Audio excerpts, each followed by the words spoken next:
This is the poet and the poem from the Library of Congress. We're on location with two Baltimore poets who have a national reach, David Beaudouin and Geoffrey Himes. And so we're going to hear a poem from each so you'll know who is who. And we're going to start with Geoffrey. Let us hear your voice, Geoffrey. Okay, this is a poem that I co-wrote with our host, Grace Cavalieri, for a book called The Third Voice. And the book title came from this idea that when we worked together to write these poems, it wasn't her voice that she usually uses, or my voice that I usually use, but a third voice, which made it a different, something new. And the title of this poem is The Legend of Lancaster County. All the witnesses agreed the bank robber had two heads. One head said, "Give me all your money." The other head said, "No, please don't." Harry, the left head, controlled the right side. Donnie, the right head, controlled the left. Each head claimed innocence. Each head blamed the other. The cops called it a crime. The lawyers called it a family feud. The wife the brothers shared could not testify against either one.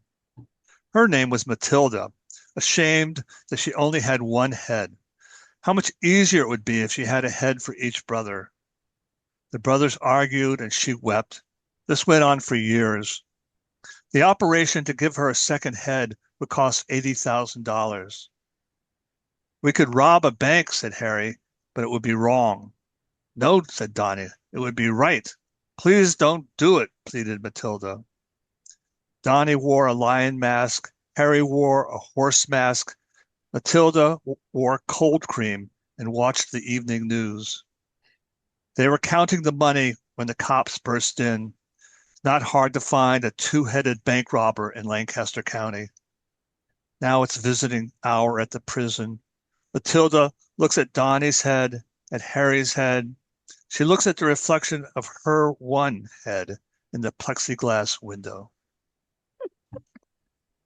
I think we're dangerous, really dangerous. Now, David Beaudouin, come in with a poem. This is a poem called Tugboats, The Tugboats, from a recent collection that just came out this spring called On Down the Line. The Tugboats. The orange and ready tugboats strut across the evening water, nodding through your wishes of some extra world.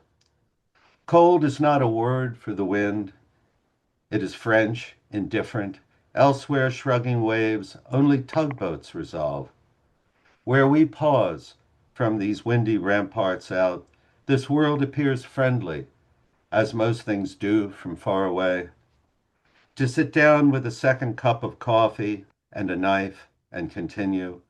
Far from me, strength glistens in its hole, at bay. The men who steer these tugboats across our vision are weaker than they imagine. Their feeble motion to collect themselves is lent majesty by the grander movement of their ships, the sea, this afternoon which tears the asking eye.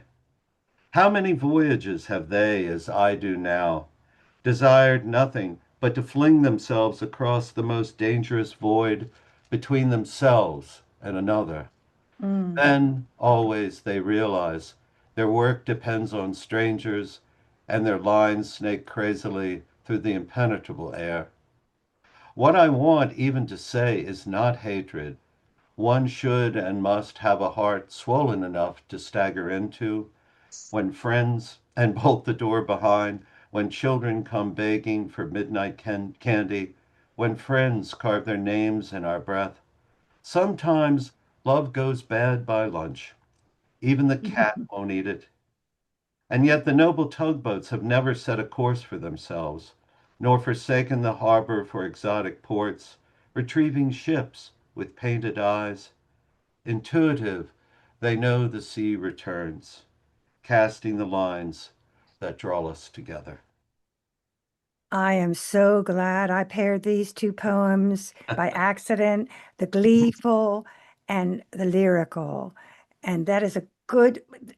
Both have achieved all kinds of poetry, but it was very interesting to hear these opening poems.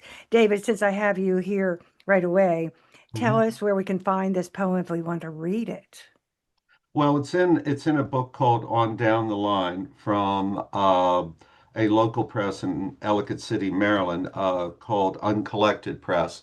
Uh, so they're easily found online, as I said. You can also find them in local bookstores. How about your present book, your newest book? This is my newest book. That's what I wanted you to say.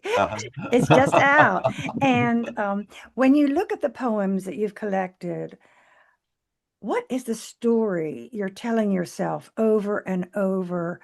What is it that you're saying in all of these poems? Because we're all telling a story over and over. So, looking at the themes in this poem, do you think there's anything that resonates with the rest of your work? I think so. I mean, that's a really big question to ask, but let me see if I can try to It's put some. 11 o'clock. So, I think themes, I would say themes is another way to put it. I get in this poem the longing for getting together, the longing for togetherness, mhm, and the the darkness of being individual and solitude. mhm. So I just feel there's something in that poem, and I'm thinking of your other work, and if that is not typical of you. Well, let me see. So being, I guess in my younger life I was fairly isolated, so that probably plays a both geographically and I guess sort of individually. So I would imagine that plays a part in it somewhat. But I think, as most poets are, kind of searchers, they're always looking for the other. There you go. And it's sort of like goes back That to says that. it all, David. That says it all. I couldn't have said it or heard it more beautifully. There is that longing for the other. Maybe it's the poem. Maybe it's the poem, something that won't go bad by lunch. That's so beautiful. Let's hear another from you, David, since you're here. Okay. This is from an earlier chat book, letterpress chat book that came out in 2025 called Afters, and basically they're all very loose sonnets. And It's funny because this poem actually is a prompt to what you just said, or a response, or maybe is a better word. After all, it was you. You who I found only when I'd empty out my pockets of all hope. You pitching cheap drinks in a dugout dive, Dickens tucked in your purse. You leaving one more dress in my closet after each stay. The perfect silence embracing our vows, goofy stories, such laughter that stitches our lives as one. No money, a baby, dogs and cats, and your heart always a home. You, years now sifting in October leaves, in your grave green eyes. All past sorrows now slip away as we lie here in some dark. You and I, one true world. I never guessed, within love, still, together, oddly blessed. Mm, mm. I think we're proving the thesis, David, without knowing it. Well, So beautiful. I'll tell you who he is. He is an educator, a poet, and an editor. And I call him an historian too. The author of 7 books of poetry. Most recently, we mentioned Afters. And then before that, On Down the Line. And I think, no, On Down the Line is the 30-year collection of the work. right. And David's poem Annunciation was included in the Best American Poetry Anthology for 2025. Much craved and much and very competitive. So thank you, David. Thanks. Geoffrey has been published in many publications, and he's written about popular music for the Washington Post, New York Times, Downbeat, Rolling Stone, and many more since 1977. And we've been reading him since 1977. Much directed music, much decorated music critic. I always say he's the best in the country. And I know because I've read him since 1977. And what is there, Jeff, since you already have a handle on journalism and musicology and you are well known, I mean, it's a synonym for your name. Why poetry? I mean, what didn't you get already? What satisfaction did you need that only poetry can fill? Well, when you're a critic, which I think of as another kind of art form, I mean, you're trying to um, give shape to feelings and ideas through words, like you would if you were writing a novel or a poem. If you're writing criticism the way I think you should write it, um, but um, but it's also a reactive kind of medium because you're reacting to somebody else's creativity. You know, if you're reviewing a film or an album or a play or a book or whatever, you're sort of, you know, responding to something that somebody else initiated. And you can do that in a very artful way and a very, cathartic way, but you're still reacting. And so for me, the outlet of writing poems and writing song lyrics, which I also do, is a way to take the initiative, to be the one who starts the conversation rather than responds. Mm, So, well said. Right. And do people ask you that question a lot or just me? um, just you mostly, but Well, that's good enough. Everybody's going to hear it today anyway. And this leads us to your book, your new book. Talk about it. Let's hear about it. What's in it? right. So, I've written a lot of songs, I've written a lot of poems, but I had never really published a book of poetry for a long time because I was very busy with my journalism career. And um, Grace invited me to collaborate with her on two books. Uh, it, third, um, sorry, When you the got third tired of voice, me, you did your own. yeah, the third voice and um, fables from Italy and beyond, um, which were great.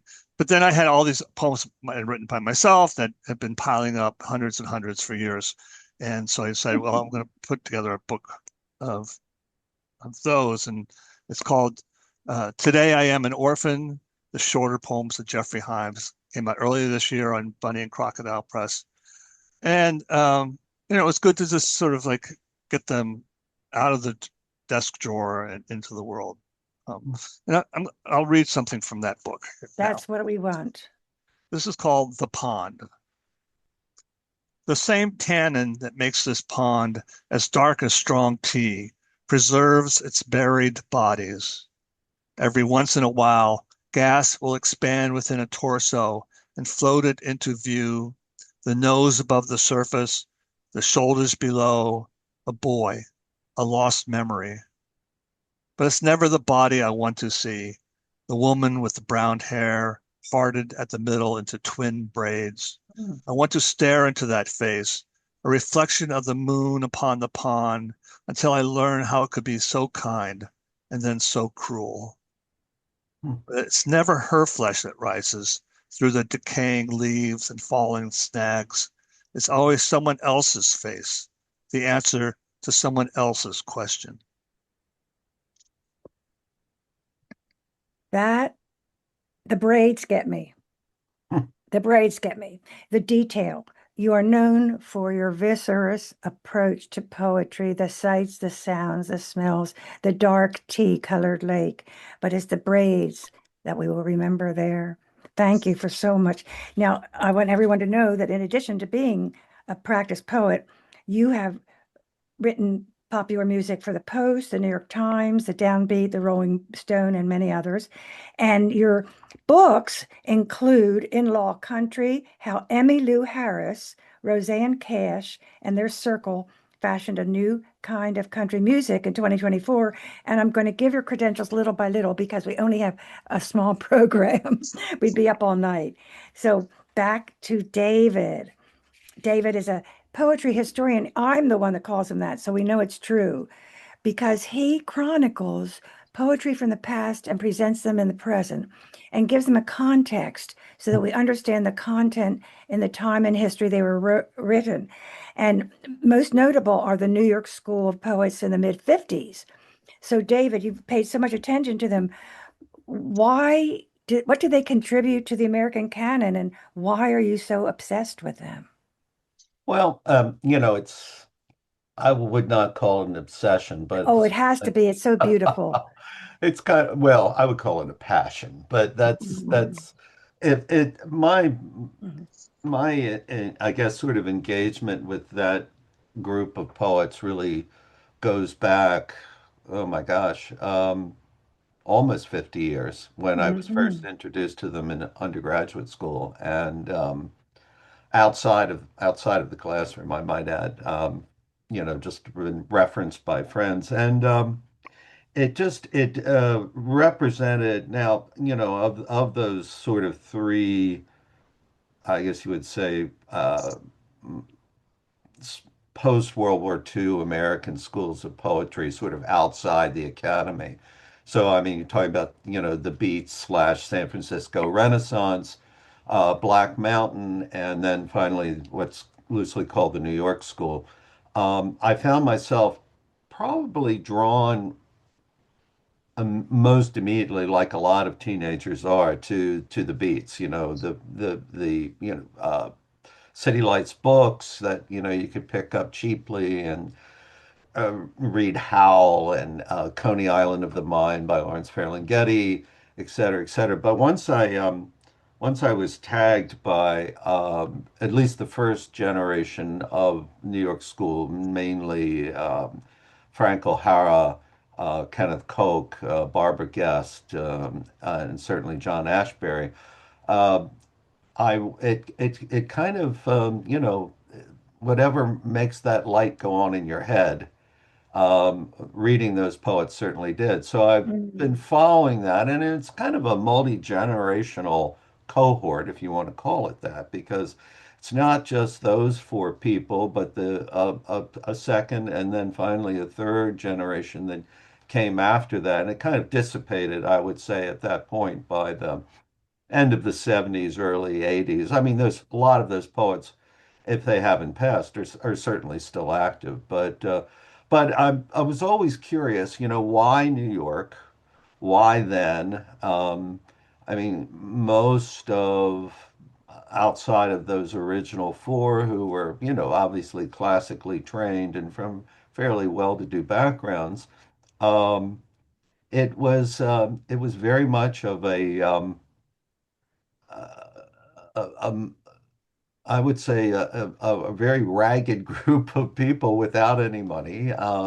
Bohemians. Well, yeah, I mean, to hate to use the cliche, but you're right.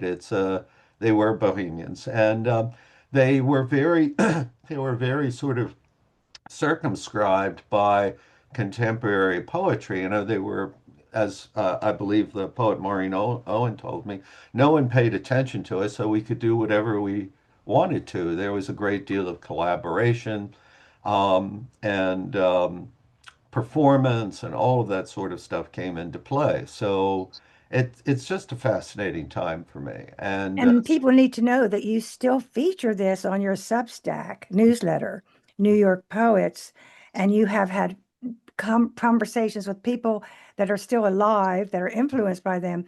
And also the art, the visual arts affected them, right? The abstract expressionism right, was right. prominent then. So Mhm. you go into many rivers when you write about them, and people can get that Substack by just Googling your name.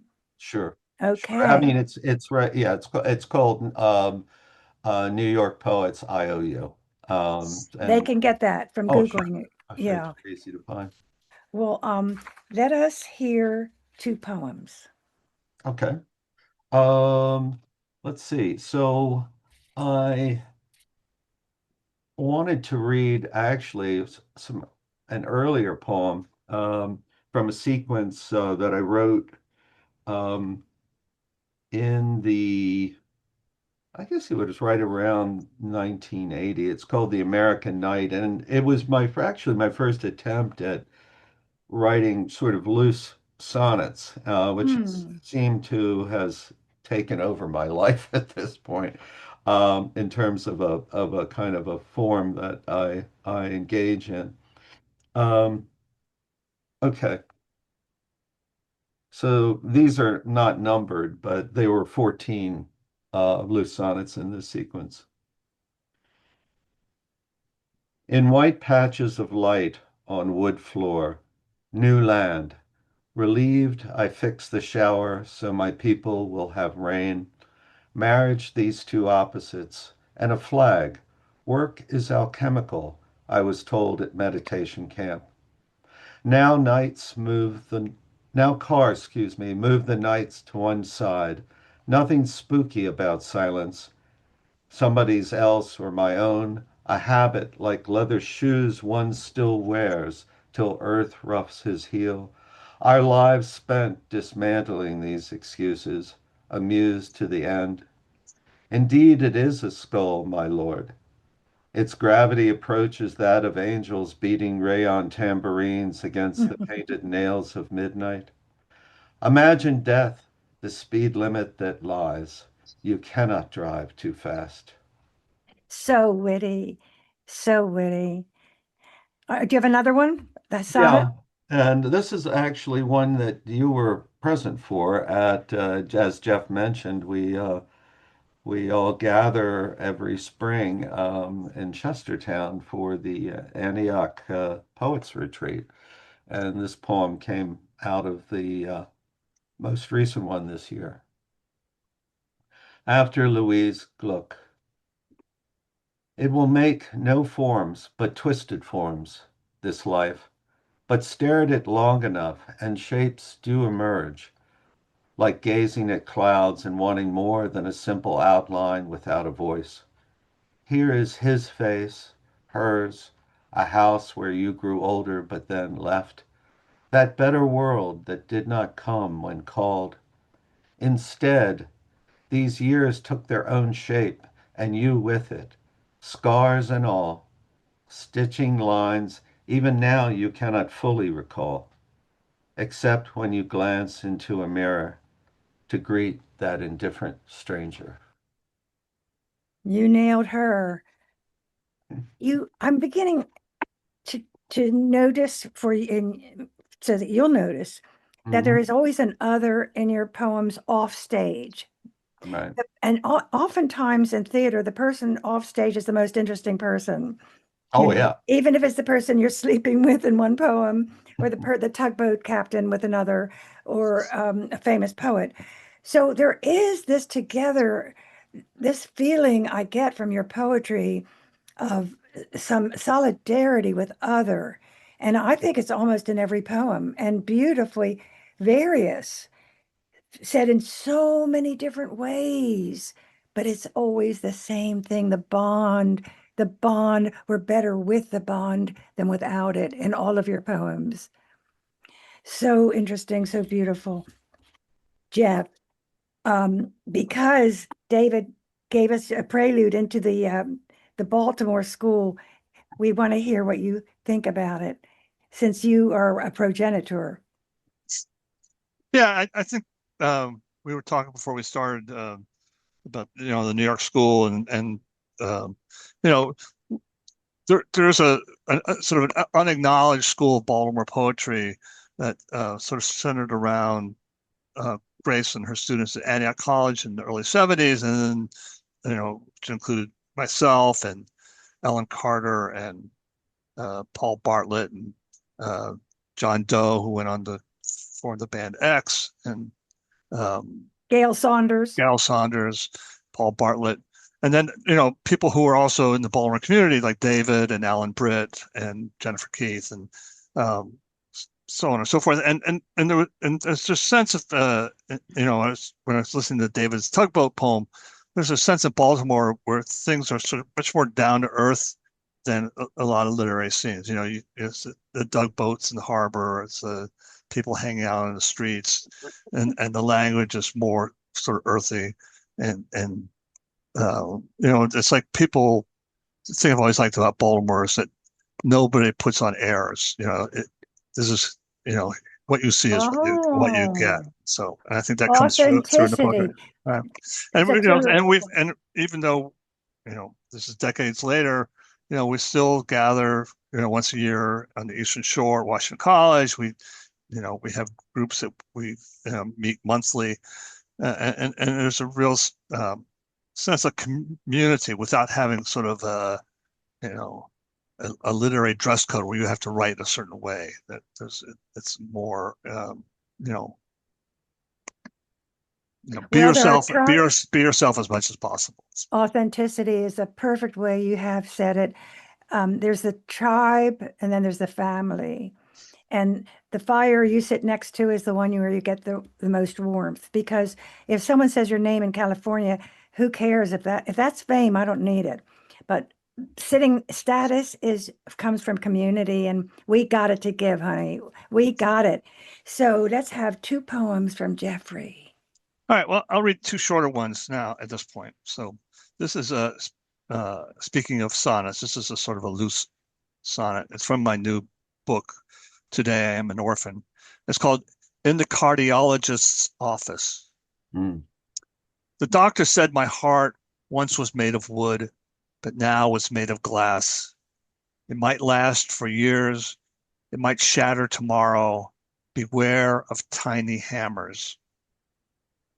He put me on a death watch, but now I see I have always been on a death watch. I am a toy soldier assembled from breakable parts and ordered to march. Peek through the window of my heart, but please don't tap on the pain. Mm. Talk about the extended metaphor. That is immortal, immortal. And another poem, Geoffrey. There's another short one. Time zones. Flowers open, flowers close, and we never see them move. Light and lightning both travel through the air from their home to ours, and we never catch the gesture. So much of the world is on a different clock. When we dance, my love, come closer so we can synchronize our watches. So sweet. If you want more Geoffrey, and who doesn't, you can get this book, Today I Am an Orphan, the shorter poems of Geoffrey Himes, brand new this year, and it's available. But also, most interesting to me is his podcast and recent writing are found at Hard Rain and Pink Cadillac. And that's a Substack site, Hard Rain and Pink Cadillac. Why that title, Jeff? Well, it's a site about music, and the sort of spectrum to me is the sort of serious prophetic kind of songs like Hard Rain's Gonna Fall or Who'll Stop the Rain, Purple Rain, and then the sort of more fun loving, go out and have an adventure, Pink Cadillac by Elvis Presley and Bruce Springsteen and Aretha Franklin. They all have Pink Cadillac songs, and so it sort of defines the spectrum. I had a boyfriend with a pink Cadillac in college, but I wasn't allowed to see him anymore because we found out how he bought that. Fabulous, Geoffrey, fabulous. One last thing for you, not one last, but everyone wants to know the same thing, and you've been saying it over and over. You might as well put it on a loop.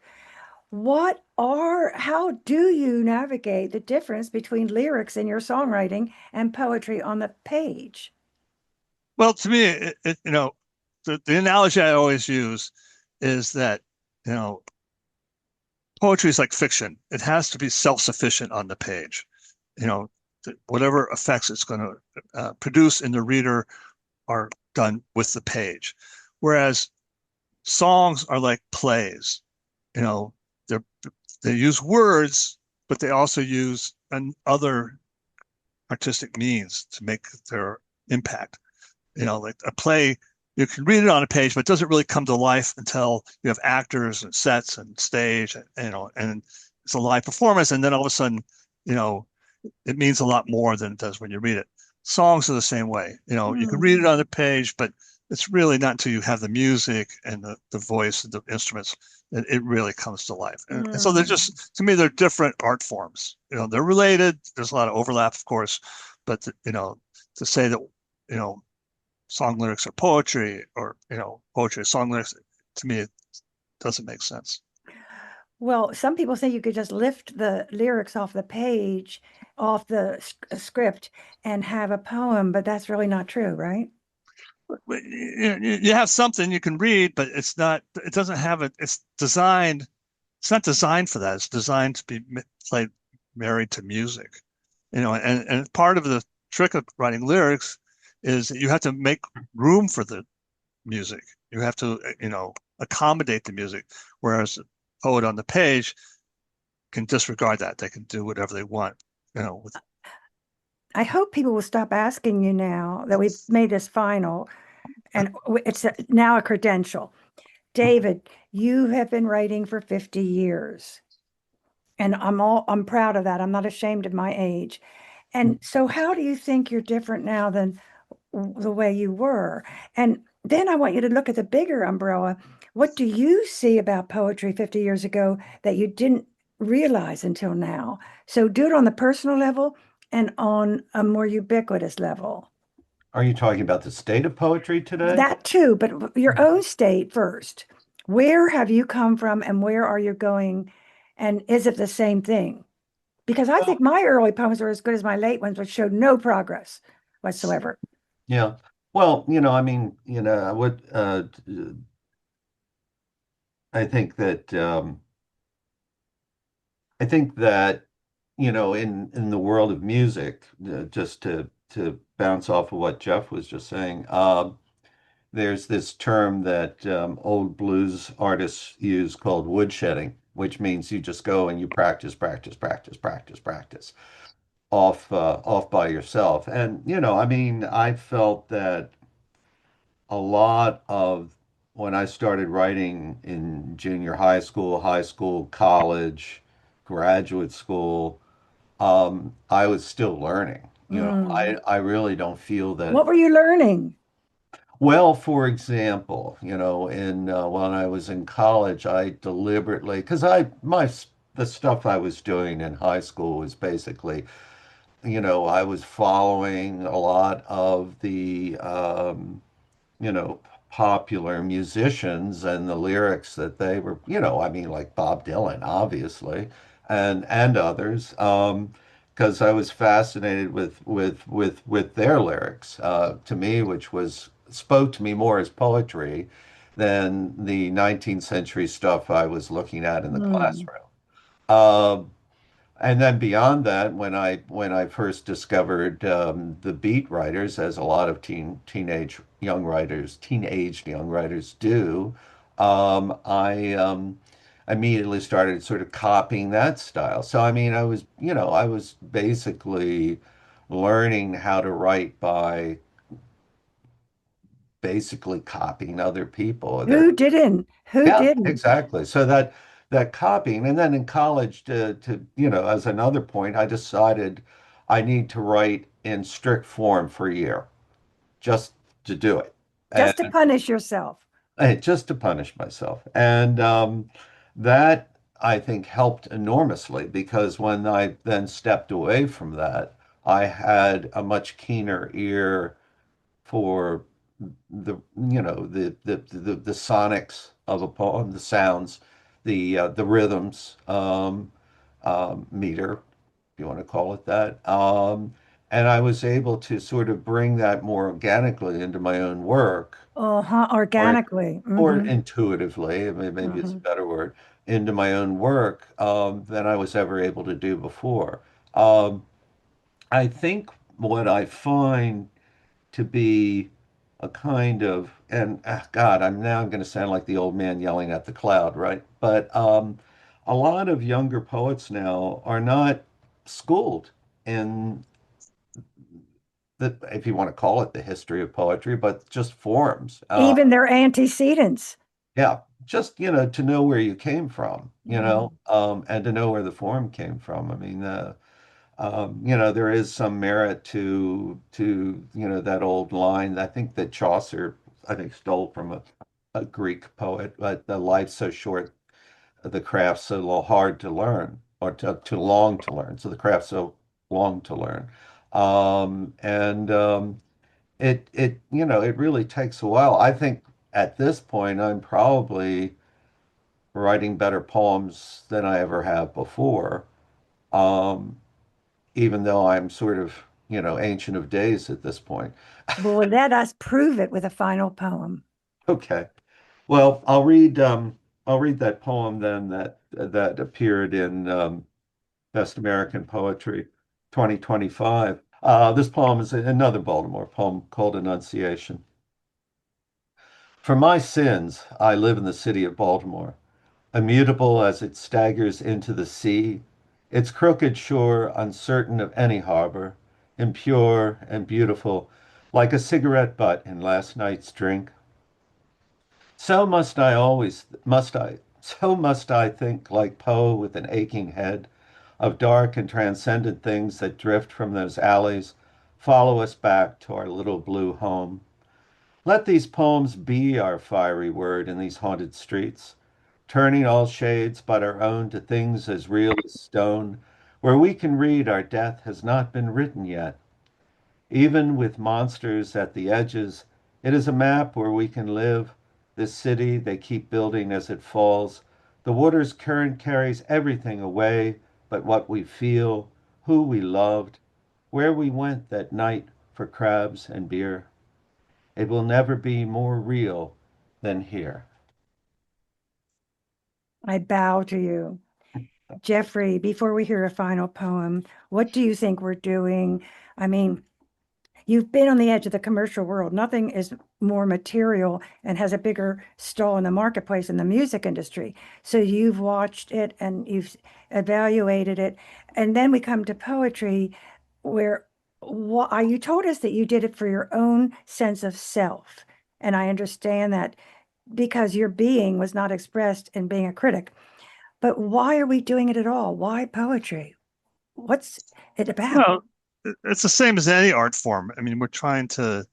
I always tell when I teach, which hasn't been very often, but when I teach, I tell students, you're not writing for yourself. You're not writing for, the if you're writing criticism, you're not writing for the artist. You're writing to reach the reader. The reader is really the person you're trying to connect with, and you're trying to give them something that will allow them to think about the world in a new way. I mean, that's what excited me about reading when Hmm. I was young. It was like, you read something and say, oh yeah, I never thought about it that way. And and when somebody does that for you, and I think that you have the impulse that you want to do it for somebody else. And that it's not so much what the poem or the song or movie says about the creator, it's what it says about the receiver. When I hear a song or read a poem, it's what's exciting about it. It's not what it says about the poet or the songwriter, but what it says about me, about my life, the people I know, how it will help me perceive the world around me. And preserving those braids is not a small thing. Yes. I think we're all in search of the new. And as children, we had limitless imaginations and we just love to go there again. So I would like a final poem from you, Jeff.